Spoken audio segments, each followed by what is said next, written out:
Hello बच्चों, good morning. आज हम पढ़ेंगे पर्यावरण और हम कक्षा 4 के भाग 2 के पाठ 15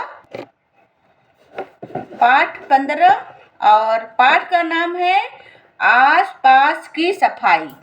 पाठ का नाम है आसपास की सफाई।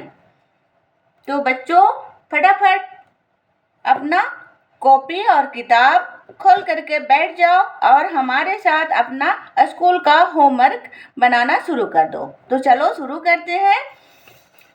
हमारे आसपास की सफाई क्या है इस पाठ में जानेंगे और हम कैसे अपने घर को और अपने विद्यालय को साफ सुथरे रखेंगे। इस पाठ के माध्यम से हम सारे चीज जानेंगे। तो शुरू करो बच्चों। यहाँ पर मैं शुरू कर रही हूँ। मीना के घर के आगे बहता था एक नाला, कूड़ा कचरा फेंक जिसे लोगों ने भर डाला। पॉलीथीन, रद्दी, कपड़े और बासी खाना, क्या जरूरी था उसे नाले में भरते जाना। रहता हरदम कचड़ों से नाला इतना जाम, नाली उफनी, पानी फैला, गंदगी फैली तमाम। समझो भाई बात है इतनी कड़वा, समझो भाई बात है इतनी, कचरा मत फैलाओ, जिसमें इनको डाल सको गड्ढा एक बनाओ। आस पास की साफ सफाई है सबकी जिम्मेदारी, कूड़ेदान के उपयोग में ही है अपनी समझदारी। क्या है? एक छोटा सा कविता है, हम इसके माध्यम से सारे चीज समझ लेंगे। मीना के घर के आगे एक बहता था नाला, जो ये मान लो कि ये मीना का घर है और इसके सामने ये नाला है, जो फोटो में दिखाया गया है पिक्चर में, ये नाला है। और इसमें क्या डालते हैं लोग? कूड़े कचड़े फेंक देते थे लोगों ने। यहाँ पर देखो, ये ऊपर से ही कपड़े कचड़े यहाँ से ये नाले में ही फेंक रहे हैं। और एक जो आदमी है, ये बासी खाना जो है, ये जो भी कचरा है, ये यहाँ पर नाले के पास फेंक रहा है। जो यहाँ पर सुअर या डॉग, कुत्ता, ये सारे खाना खाने आ रहे हैं। तो नाले में सारे जो कचरे थे वहीं पर लोग डाला करते थे और नाला क्या हुआ कि भर गया, जाम हो गया। जब बरसात आई, देखो मैं यहाँ पर रहता हरदम कचड़ों से नाला इतना जाम हो जाता था कचड़ा से नाला कि जब बरसात आती थी तो क्या हुआ, तो नाली तो भर गई है, तो बरसात के पानी नाले से तो बाहर नहीं जा सकता। तो नाले में जो गंदगी थी वह पानी से लबालब भर गया और बाहर बिखरने लगा। उफने फैली, गंदगी फैली तमाम। यहाँ पर रहता हरदम कचड़ों से नाला इतना जाम, नाली उफनी। जब बरसात के दिनों में नाला जाम हो जाता है तो बाहर अब पानी कैसे बहाव जाए? पानी का बहाव तो बंद हो गया है। तो क्या हुआ कि गंदगी पानी जो है वह सड़क के किनारे या गलियों में भर जाता है। तो इसीलिए हमें जो कचरा है उसे हम कूड़ेदान में उपयोग करेंगे और जो हमारे नगर निगम के कूड़ेदान की गाड़ी आती है उसमें डालेंगे। और हमें अपने अपने घरों में 2 डस्टबिन रखना है, एक हरे वाला और एक नीले वाला। जो गांव में कचरे निकलते हैं वहाँ पर भी नगर निगम वाले आ रहे हैं।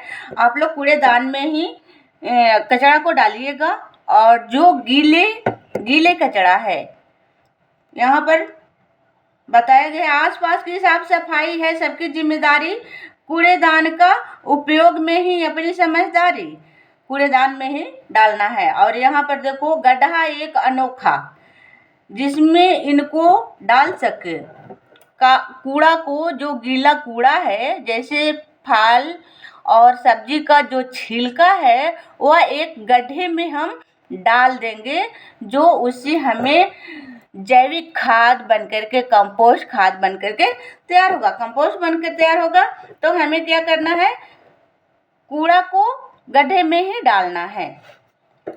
प्रश्न नंबर 1 है, हम सबको अपने आसपास की सफाई क्यों करनी चाहिए? हम सबको, प्रश्न 1 है बच्चों, ध्यान से सुनना, हम सबको अपने आसपास की सफाई क्यों जरूरी है? तो हम सबको अपने आसपास की सफाई इसलिए जरूरी है कि बीमारियां ना फैले और हमारा जो घर है, आसपास है, वह विद्यालय है, वह सुंदर साफ सुथरा दिखाई दे। बीमारियों से बचाव के लिए मैं यहाँ पर उत्तर लिख दी हूँ। हम सबको अपने आसपास की सफाई क्यों करनी चाहिए? बीमारियों से बचाव के लिए। हम सबको अपने आसपास के साफ सफाई सकारात्मक प्रभाव को दर्शाता है। साफ सफाई के कारण ही हमें सकारात्मक और अच्छी सोच को दर्शाता है, इसलिए साफ सफाई जरूरी है। प्रभाव को दर्शाता है, साफ वातावरण देखकर दूसरों को भी स्वच्छता बनाए रखने की प्रेरणा मिलती है, मानसिक शांति होती है और हम सकारात्मक विचार रखते हैं। जब हमारे घर के आसपास या विद्यालय साफ सफाई हो, वहाँ पर बहुत ही अच्छे अनुभव होते हैं जहाँ पर साफ सफाई रहता है। कूड़े कचरे में 2 नंबर है, प्रश्न नंबर 2 है, कूड़े कचरे को यहाँ वहाँ फेंकने से क्या क्या नुकसान होता है? कूड़े कचरे को यहाँ वहाँ, जब हम घर में, मान लो बच्चों आप अपने घर में बिस्किट खा करके पॉलीथीन बेड के पास फेंक रहे हो, तो घर कैसा लगेगा? गंदा लगेगा और आप लोग की मम्मियाँ साफ करते करते परेशान रहती हैं। तो इसीलिए आप अपना हाथ भी बढ़ाओ और अपने जो घर के कूड़े कचरे होते हैं, केले के छिलके हो या बिस्किट का पैकेट हो, उसे कूड़ेदान में ही डाला करो, ठीक है? इस तरह से आप लोग का घर और आसपास भी साफ सफाई रहेगा। कूड़े कचरे को यहाँ वहाँ फेंकने से क्या नुकसान होता है? हम यहाँ पर उत्तर में लिखेंगे, प्रदूषण। खुले में कचरा फेंकने से वायु, हवा, जल और भूमि प्रदूषित होता है, प्रदूषण होता है। कचरे यहाँ वहाँ फेंकने से कई प्रकार की बीमारियां होती हैं, हमें यही उत्तर में लिखना है। प्रश्न नंबर 3 है, हम सब लोगों के घर में बहुत प्रकार के बेकार सामग्री या चीजें होती हैं। इन बेकार की अनुपयोगी सामग्री की एक सूची बनाना है जिसे हमें बाहर फेंकना है। ये प्रश्न नंबर 3 है। हम इसका उत्तर लिखेंगे, रद्दी कागजात है, जो हमारे घर में बहुत सारे रद्दी कपड़े, रद्दी कागज़े पड़े रहते हैं जो हमें फेंकना है।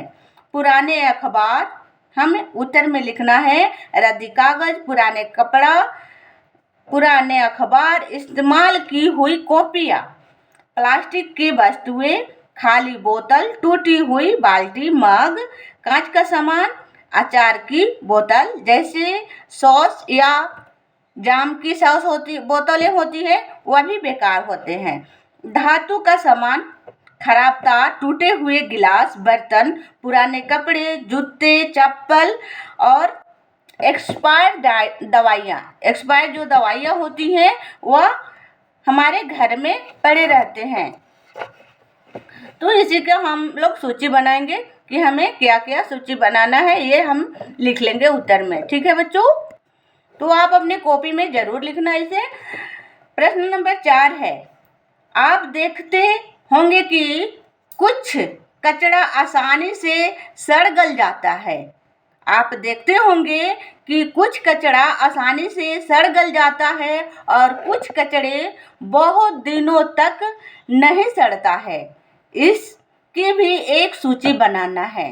हमें क्या करना है, हमें एक बहुत आसानी से सड़ जाता है जो कचरा, उसको लिखना है, और जो नहीं सड़ता है, जो सड़ने वाला नहीं होता है वही कचरा हमें यहाँ पर लिखना है।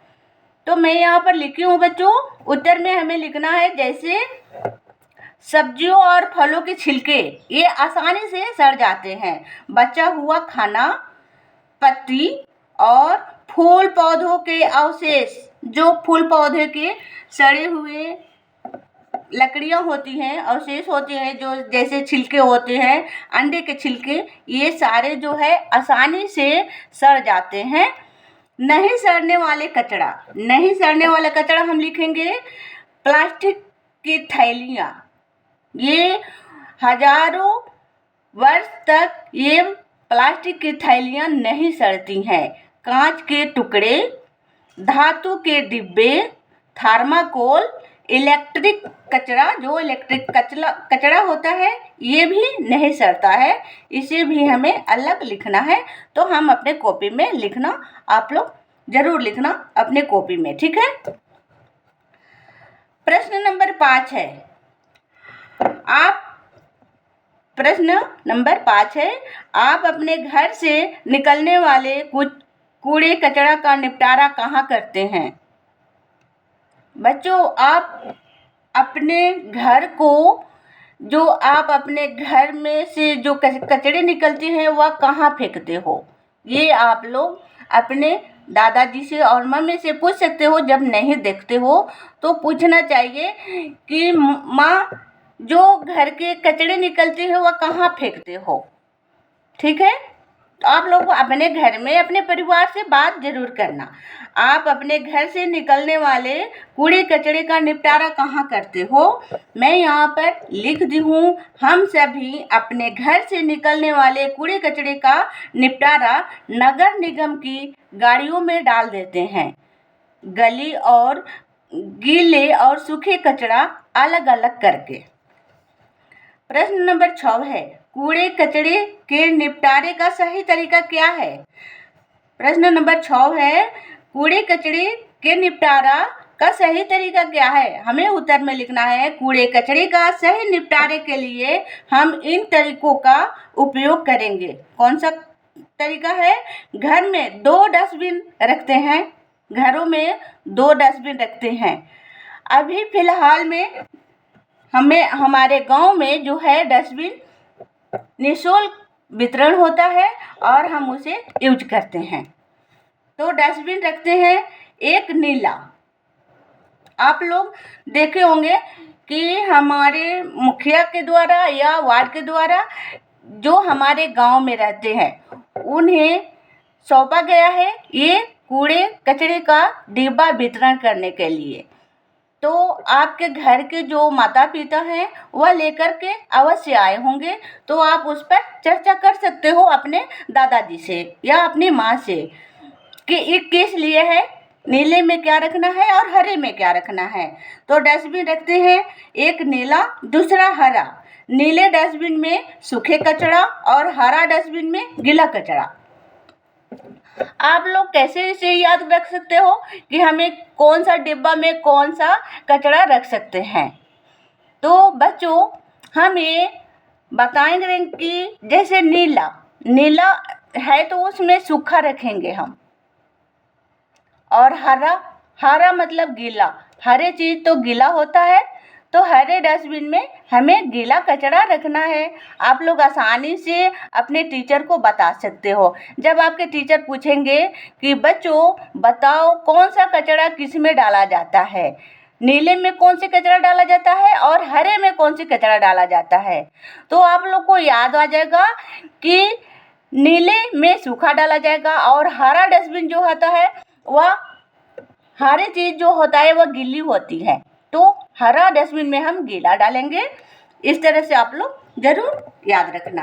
प्रश्न नंबर 7 है, क्या आपने कूड़े कचरे के ढेर से कुछ लोगों को विभिन्न चीज़ों को इकट्ठा करते देखा है? उन्हें ध्यान से देखिए और बताइए कि क्या क्या इकट्ठा करते हैं। जैसे कचरे वाले हमारे घर के आसपास या स्कूल के भी आसपास या सड़कों के आसपास कचरे वाले कूड़े कचरे जो बीनते हैं उनको ध्यान से देखना है कि वह क्या क्या क्या इकट्ठा करते हैं, तो मैं यहाँ पर लिख दी हूँ। प्लास्टिक की बोतलें, जो प्लास्टिक की बोतलें हम इधर उधर फेंक देते हैं, तो वह कूड़े कचरे वाले जो बीनते हैं, वह सड़क के आसपास में या घरों के आसपास में वह चुनते हैं। तो प्लास्टिक के बोतल, खिलौने, टूटे हुए खिलौने, कागज़ और गत्ता, कागज़ जो पन्नी होते हैं उसको भी वह चुन लेते हैं। लोहे के टुकड़े, डिब्बे और तांबा पीतल, यही कचरा वाला बीनते हैं और उन्हें इकट्ठा करते हैं। प्रश्न नंबर 8 है, इकट्ठा करने के बाद उन वस्तुओं को क्या किया जाता है? जो ये सारे वस्तुएं इकट्ठा करते हैं, तो उन वस्तुओं को क्या होता है? तो वह क्या करते हैं, मार्केट में ले जाते हैं और उनको बेचते हैं। इकट्ठा करने के बाद उन वस्तुओं को क्या किया जाता है? अपने शिक्षक से पता कर कर लिखना है। उत्तर में हमें लिखना है जैविक गीला कचरा, इसे अलग करके खाद कंपोस्ट बनाने के लिए बड़े बड़े गड्ढों में दबा दिया जाता है। जो गीला कचरा होता है, तो मैं बताई हूँ कि आप लोग अपने घर के आसपास भी इस प्रक्रिया को अपना सकते हो। जैसे गीला कचरा है, आपके घर के आसपास गड्ढा है बड़ा सा, तो उसमें आप लोग डाल करके उसे अंदर दबा करके रख सकते हो और कुछ दिन के बाद वह कंपोस्ट बन जाएगा, खाद बन जाएगा। गड्ढे में दबा दिया जाता है। अजैविक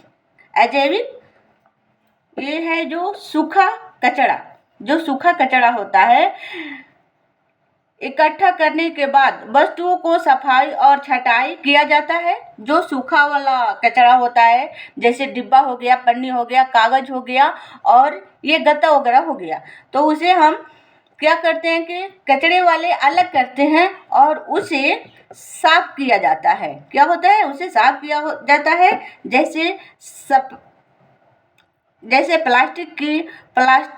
जैसे प्लास्टिक की बोतलें हो गए, उसे अलग करके कागज को साफ करके लुदगी बना दी जाती हैं। प्लास्टिक को बड़े बड़े मशीनों में उसे गला करके प्लास्टिक के बोतलें बनाई जाती हैं, जो हमारे घरों में यूज होता है। जैसे बाल्टी, कुर्सी और किचन में जो मसाले के डिब्बे आते हैं, उसे हम वही कचरे वाले डिब्बे से इसे हम रिसाइकिल करके बेचते हैं दुकानदारों ने। और जो पुराने कागज होते हैं, जो जैसे कि आप लोग पढ़ करके जो कॉपी छोड़ देते हो और आपके घरों में जो पेपर आते हैं, अखबार आते हैं, उसको साफ करके लुदगी बनाई जाती है और उससे नया रिसाइकिल पेपर या गत्ता बनता है। प्लास्टिक और कांच को उच्च तापमान पर पिघलाकर एक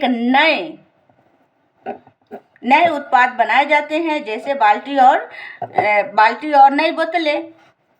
प्रश्न नंबर 9 है, क्या इन कचड़ों को पुनः उपयोग में लाया जाता है? हाँ, हमें लिखना है हाँ। उत्तर में क्या लिखना है? प्रश्न नंबर 9 है, क्या इन कचड़ों को पुनः उपयोग में लाया जाता है? तो हमें उत्तर में लिखना है हाँ, कचड़ों को पुनः उपयोग में लाया जाता है। कचड़ों को पुनः उपयोग में लायक बनाया जाता है, उपयोग में लाया जा सकता है। पुनः चक्रण, रद्दी कागजों को फिर से नए कागज बनाए जाते हैं। टूटे हुए प्लास्टिक धातु को कारखानों में नई उपयोगी वस्तुओं में बदल दिया जाता है। प्रश्न नंबर 10 देखेंगे बच्चों, ये कौन कौन सी ऐसी सामग्री है जिससे जिन्हें पुनः अन्य चीजें बनाई जा सकती हैं? ऐसा कौन सा चीज है? जैसे कि हम पुराने जो सूखे वाले कचरा होता है, पुराने जो, जैसे कि हमारे पास बाल्टी है और पुराने कागजे हैं, गत्ते हैं, उन्हें हम फिर से नए चीजें बना देंगे। तो हमें उत्तर में लिखना है पुराने कागज और गत्ता से नई सजावटी सामान, कैरी बैग। पुराने प्लास्टिक के कांच, धातु के बोतलें से पेन, होल्डर, बच्चों के खिलौने, अन्य वस्तु बनाए जा सकते हैं। यही हमें उत्तर में लिखना है। प्रश्न नंबर 11 है, आप अपने आसपास एवं विद्यालय को साफ सुथरे रखने हेतु कौन कौन से कार्य करने होंगे? हमें लिखना है उत्तर में प्रश्न नंबर 11 का कि कचरे को हमेशा कूड़ेदान में ही डालेंगे, विद्यालय हो या घर है। हमें कचरे को कहाँ डालना है? कूड़ेदान में डालना है। ठीक है बच्चों, इसीलिए कल हम लोग मनाए थे विश्व पर्यावरण दिवस। ठीक है, साफ सुथरा हमें रहना है, हमेशा कचरे को कूड़ेदान में ही डालना है, इधर उधर नहीं फैलाना है। इधर उधर फैलाने से हमारे पर्यावरण दूषित हो जाती है। इसीलिए 5 जून को पर्यावरण दिवस मनाया जाता है, विश्व पर्यावरण दिवस। ठीक है, तो इसलिए हमें कचरे को इधर उधर नहीं फेंकना है। विद्यालय के दीवारों पर कुछ लिखने या गंदा करने से बचेंगे। अपने सहपाठियों के साथ मिलकर विद्यालय में झाड़ू लगाएंगे और विद्यालय के नाम पर एक पेड़ जरूर लगाना है। कुछ खास पर्व त्योहार के अवसर पर साफ सफाई। प्रश्न नंबर 12 है, क्या है? कुछ खास पर्व त्योहार के अवसर पर साफ सफाई की विशेष ध्यान रखा जाता है। उस समय कूड़ा कचरा कम दिखाई देता है। उनके नाम लिखिए। ऐसा कौन सा पर्व तीज होता है कि बहुत साफ सफाई दिखने को मिलता है? आप लोग बच्चों अनुभव किए होंगे कि आपके घरों में जब भी कोई भी पर्व तीज आता है तो खास तरह से आपकी मम्मियाँ और दादी साफ सफाई में जुड़ जाती हैं। तो आप लोग अपने दादाजी से और अपने माँ से पूछ सकते हो कि ये कौन सा पर्व है कि जो आप लोग इतने साफ सफाई रख रहे हो। तो मैं यहाँ पर उत्तर में लिख दी हूँ। साफ सफाई का विशेष ध्यान और महत्व होता है, जैसे त्योहारों के अवसर पर जैसे हम सफाई रखते हैं दीपावली में, छठ, होली, ईद और क्रिसमस डे पर भी साफ सफाई होते हैं। सारे गली मोहल्ले घर एकदम जगमग हो जाते हैं। जैसे त्योहार पर विशेष ध्यान दिया जाता है। काश सालों भर वैसे ही हमारे घर के आसपास और हमारे विद्यालय के आसपास उस तरह से साफ सफाई रहे तो हमारा पर्यावरण सचमुच में स्वच्छ और एकदम साफ सुथरा और सकारात्मक विचार हमारे मन में और सकारात्मक ऊर्जा से हम सभी लोग भरे रहेंगे। आज हम पाठ 15 पढ़ें कि हम अपने आसपास की सफाई कैसे रख सकते हैं। यहाँ पर जो ये ग्राफ है, ये जो बनाया गया है, कूड़े कचरे का नियंत्रण हमें पढ़ना है बच्चों। कचरा उत्पन्न करने वाली चीज़ों को कम उपयोग करेंगे। कचरा जो उत्पन्न करने वाली होती है उसका हम कम उपयोग करेंगे।